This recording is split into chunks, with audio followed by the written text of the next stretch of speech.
Shannon Sharpe made a business decision that, you know what, I'm going to front and center my gay stylist, Hollywood Simpson. I'm going to front and center a gay stylist who has been connected to publicly with several former professional football players. Anyone familiar with how Hollywood and the entertainment industry works knew that the wind is blowing in the direction of everybody who calls themselves an ally of the LGBTQ. If you're down with the alphabet mafia, corporate America and Hollywood love you. They will promote you, they will support you. Now, Shannon wants to walk all away from that and say, hey, I'm not gay, and these rumors are outlandish, and these comedians cracking jokes. Shannon put it all in play as a business decision. And so when he went to his advisors, they recognized, hey, this is good business. If you're tight with someone who's out and homosexual, or best case scenario, if you were out and let everybody know you were bisexual, this would all be good for you. Bottom line, bank account, business decision. Stephen A. Smith, another high-profile media member who constantly talks about his sister being his top advisor. I'm sure some of it is virtue signal, but modern feminized culture requires men to install women in high advisory positions. So, I want to play you a clip. I think this is just one clip, because it's Stephen A. Smith and his sister interviewing Keke Palmer. Play the clips. This is my sister, Carmen. Come here, girl. Come here, girl. How you doing, baby? Fine. See, I had her come here today because, ladies and gentlemen, this is what I do. When I'm watching my games, I like to eat while I'm watching my games. That's what people want to do. Sis, what did you cook for me? All right, we got some lasagna, we got some veggie sticks, we got salad, your chicken wings, we got breadsticks, chocolate chip cookie, all your favorites, and lemonade. Okay, lemonade. And some water. As I requested. Yes. Do y'all see why I love her so much? So, those are fine clips, but if you remember when Stephen A. Had his meltdown about me and fat bastard and piece of doo-doo and all that other stuff, who did he say he had to call and get the approval of or clear it with? His sister, among others. This is another dog whistle to everyone, that it's not the alphabet mafia dog whistle, it's the matriarchal dog whistle. Hey man, I got women that I rely on, that advise me, that are in my camp. We gotta make this all public, and we gotta let everybody know, hey, I'm not a sexist pig. I'm not really into male leadership. I'm into equity and inclusion and diversity, and my sister's my right-hand man. Shannon Sharpe, the big tough football legend. He pleased the world and won the support of the entertainment power brokers by making himself a public ally of the alphabet mafia. A Christian man would have warned Shannon that his kids and his reputation would suffer the consequences of that choice. And ask yourself, do you want to deal with that?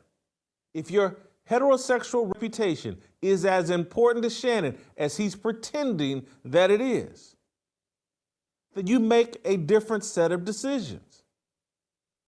Shannon, during all of this, really exposed his hand, and it's why I'm having this conversation. And this is SOT number 6. I want to play this for you because it underscores this is all a business decision. Everything that's been transpiring with Shannon Sharpe has been a business decision, and my argument is he has the wrong advisors. But let's play SOT number 6. First of all, them saying I'm gay and this or that, it ain't affecting my bottom line. I'm gay. I've been happy for years. It ain't affecting my bottom line. Now, if it'll start to affect my bottom line, then I'm gonna make you put your cards on the table. Yeah. It ain't gonna be no flush either. I'm gonna make you put your cards on the table. But that don't bother me. It's that you lied. And you didn't have to. But it's all about his sexuality. And as he just told you there, you can call me gay as long as it doesn't affect my bottom line. I don't care. And that's an indication of he did this whole gay thing primarily, either he came out of the closet as bisexual, or he wanted to make sure everybody knew he was an ally of the Alphabet Mafia for financial gain. And he's only going to be upset about it is if it boomerangs and doesn't have the impact that he thought, and which he's now figuring out because he's becoming a laughingstock among men, among comedians, among heterosexual men. And it looks like he cut the Hollywood deal that Cat Williams has been talking about, that I have been talking about, that many people whose eyes have been wide open, whose scales have come off their eyes,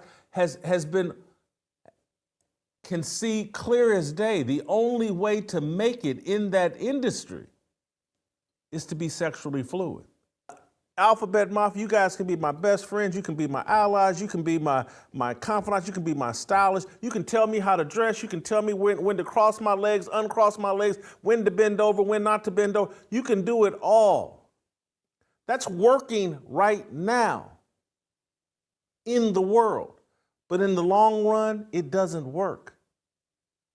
And the next thing you know, your kids and family and people that you respect are looking at you with a side eye. At some point, a man's word and reputation has to matter. And it's all spelled out in the Bible how you can protect your word, your reputation, your standing with God. And then you can choose to defy it and choose to be defiant of God. You will pay a price. And if you seek the counsel of women constantly, women, and again, it's not because they're terrible, they're just different. They don't take bullets. They're not meant to take bullets. They have a womb to protect. Their nature, their instinct is very protective. It's geared towards safety. It's geared towards compromise. But as men, we're supposed to take bullets and draw a line in the sand and say, hey, we're not going any further than this because we know there is a God and there's a price we will have to pay for crossing this line.